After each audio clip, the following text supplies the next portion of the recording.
In the middle of recreating the 26/11 terror attacks in Mumbai, Aditya Dhar makes the bizarre choice of cutting two real audio recordings that were recorded between the terrorists and their handlers. Propelled by charismatic murderous men, too much testosterone, shrill nationalism and inflammatory anti-Pakistan narrative. Aditya धर कोई बेवकूफ नहीं है, वो propaganda का बवंडर चलाने वाला धुरंधर है।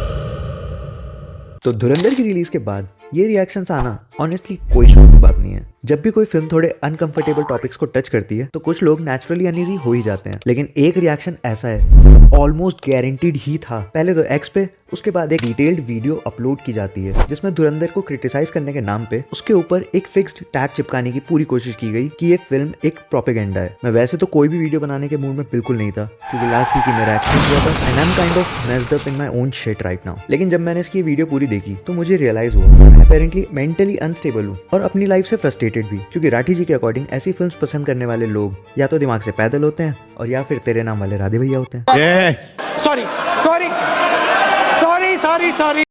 जब डिस्कशन ओपिनियन से ज्यादा परसेप्शन कंट्रोल बन जाए तो चुप रहना गलत हो जाता है। तो चलिए इस वीडियो के थ्रू समझने की कोशिश करते हैं कि हमारे दिमाग की गाड़ी के चारों टायर पंक्चर हैं या राठी साहब ही गधे की सवारी कर रहे हैं। और हाँ, एक बात और, चैनल को सब्सक्राइब कर लो जल्दी से।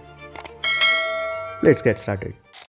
मैं बिना किसी हेजिटेशन के कह सकता हूँ यहाँ पे इसकी खुद की ऑब्जर्वेशन से ज्यादा प्री रिटन पॉइंट्स रिपीट हो रहे हैं। राइटर ने जो जैसा लिख के दिया इसने कैमरे के सामने आकर हक दिया। अगर फिल्म सच में ध्यान से देखी होती, ध्यान से तो छोड़ो, फिल्म एटलीस्ट देखी ही होती तो आर्ग्यूमेंट अलग होता, या शायद आर्ग्यूमेंट होता ही ना, वीडियो ही ना आई होती इसकी। यहाँ बेसिकली ये इंप्लाई किया जा रहा है कि धुरंधर प्रोपेगेंडा स्प्रेड कर रही है, जैसे फिक्शनल इवेंट्स को रियल इंसिडेंट से जोड़ना अपने आप में मैनिपुलेशन हो। पर इसने एक बात कन्वीनियंटली मिस कर दी, पाकिस्तान का टेरर अटैक्स के साथ हिस्टोरिकल कनेक्शन कोई हिडन फिक्शन नहीं है भाई। पार्लियामेंट अटैक, पुलवामा, पहलगाम, ये सब ग्लोबली डॉक्यूमेंटेड फैक्ट्स हैं। प्लेन हाईजैकिंग्स, 26/11, ये कोई इमेजिनेशंस नहीं है। इससे एक बात क्लियरली समझ आती है, इसका फोकस फिल्म को समझाने या समझने पर नहीं था, फोकस पहले से ही डिसाइडेड नैरेटिव बनाने पर था, जो ये अपनी हर वीडियो से करता भी है। You're goddamn right.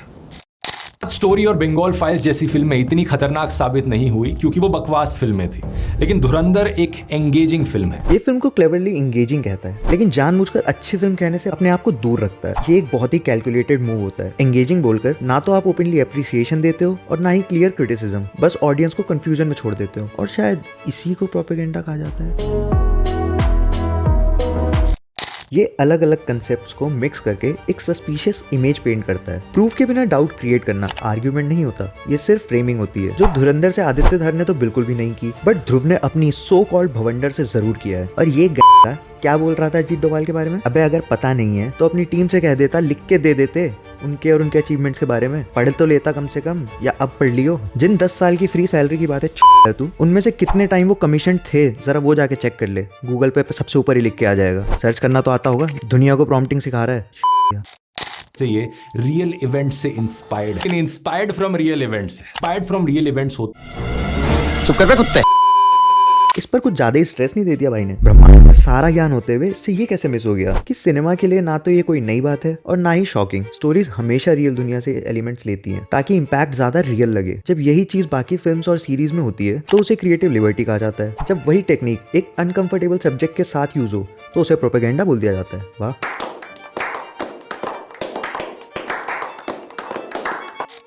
Real life incidents को फिक्शनल सिनेरियोज के साथ ब्लेंड करना डायरेक्टर की क्रिएटिव चॉइस होती है और ये फिल्म मेकिंग में हमेशा से होता है।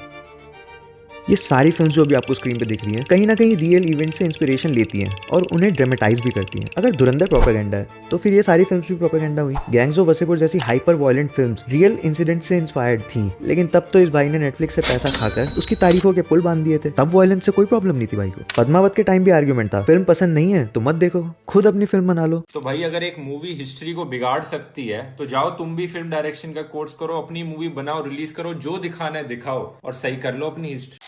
तो जब धुरंधर में डायरेक्टर ओपनली डिस्क्लेमर के साथ फिक्शन यूज करता है तो उसे प्रोपेगेंडा का टैग क्यों? एक क्रिटिसिज्म ये भी था, इंटेलिजेंस एजेंसीज को मॉरली क्वेश्चनेबल दिखाया गया है, पर सच ये है कि इंटेलिजेंस का वर्ल्ड क्लीन होता ही नहीं। इन्फॉर्मर्स, क्रिमिनल्स, डीलर्स, ये सब ग्राउंड रियलिटी का हिस्सा होते हैं। सिर्फ आइडियलिस्टिक वर्जन को दिखाना ज्यादा मिसलीडिंग होता है। ग्रे जोन्स को ब्लैक एंड व्हाइट में तोड़ना सिर्फ नैरेटिव के लिए कन्वीनियंट होता है, रियलिटी के लिए नहीं।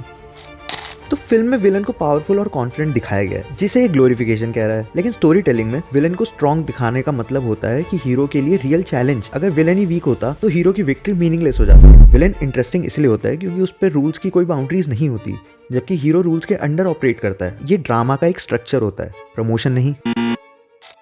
भाई सबसे इररिस्पॉन्सिबल मूवमेंट तो तब आता है जब ये एक्सट्रीम हिस्टोरिकल कंपैरिजंस करने लगता है। हिटलर के समय में नाजी प्रोपेगेंडा फिल्म मेकर लेनी रिफेनस्टाल ने फिल्में बनाई जैसे कि ट्रायम्फ ऑफ द विल, जिनकी फिल्म की टेक्निक की बहुत तारीफ हुई। ऊपर से हिटलर की विचारधारा को बढ़ा चढ़ाकर दिखाने वाली ये झूठी प्रोपेगेंडा फिल्में अपने समय में बहुत प्रॉफिटेबल भी थी। अपने साल की सबसे बड़ी बॉक्स ऑफिस हिट्स भी बनी ये फिल्में जर्मनी में।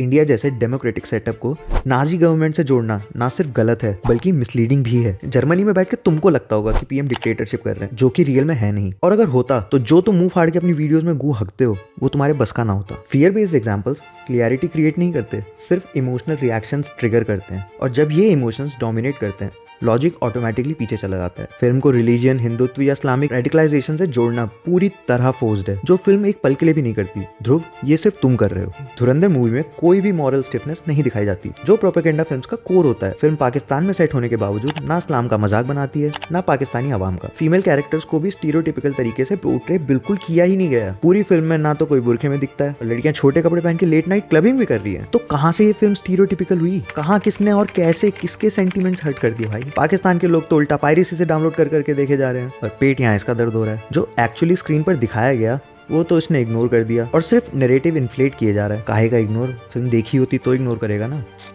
लगता है कि कुछ लोग एक्सेप्ट नहीं कर पा रहे हैं कि ऑडियंस ने इस फिल्म को पसंद कर लिया है, जैसे इनका ऑडियंस को ये बताना जरूरी हो कि क्या देखना सही है और क्या नहीं। पर ऑडियंस अपना डिसीजन खुद लेती है। थिएटर्स भरे पड़े हैं किसी आइडियोलॉजी के प्रेशर में नहीं, क्योंकि लोग फिल्म को एंजॉय कर रहे हैं। जब आप ऑडियंस को अंडर एस्टिमेट करते हो तो आप अपनी क्रेडिबिलिटी भी खो देते हो। तो ये थी मेरी अंडरस्टैंडिंग इस पूरे डिस्कशन और रिएक्शन कह रहा हूँ। और अब आप भी अपने व्यूज कमेंट्स में बताओ, क्या आपको ध्रुव का क्रिटिसिज्म लॉजिकल लगा? और अगर वीडियो पसंद आई हो तो वीडियो को लाइक, शेयर और चैनल को सब्सक्राइब करना बिल्कुल मत भूलना। मिलते हैं नेक्स्ट वीडियो में और तब तक के लिए स्टे सिनेमैटिक।